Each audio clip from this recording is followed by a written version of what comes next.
ഇന്ന് നിങ്ങളുമായി പങ്കുവയ്ക്കാൻ ആഗ്രഹിക്കുന്നത് പാതിര കുർബാനയുടെ സവിശേഷതകളെ പറ്റിയാണ്.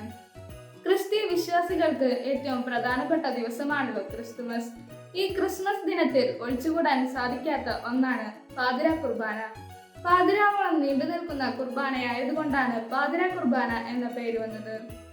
ഈ കുർബാന യേശുവിന്റെ ജനനത്തോടനുബന്ധിച്ചുള്ള ആരാധനയുടെ ആഹ്ലാദകരമായ ആഘോഷമാണ്. എങ്കിലും ക്രിസ്മസിന്റെ ആചാരാനുഷ്ഠാനങ്ങളും ആഘോഷ രീതികളും മാറിക്കൊണ്ടിരിക്കുന്ന ഈ കാലഘട്ടത്തിൻ്റെതായ തെറ്റുകളിൽ നിബന്ധിക്കാതെ ഹൃദയമാകുന്ന പുൽക്കൂട്ടിൽ ഉണ്ണീശോയ്ക്ക് ജനിക്കാൻ ഒരിടം കാത്തുകൊണ്ട് പാതിര കുർബാനയിലൂടെ നമുക്ക് വിശുദ്ധിയുള്ളവരായി മാറാം.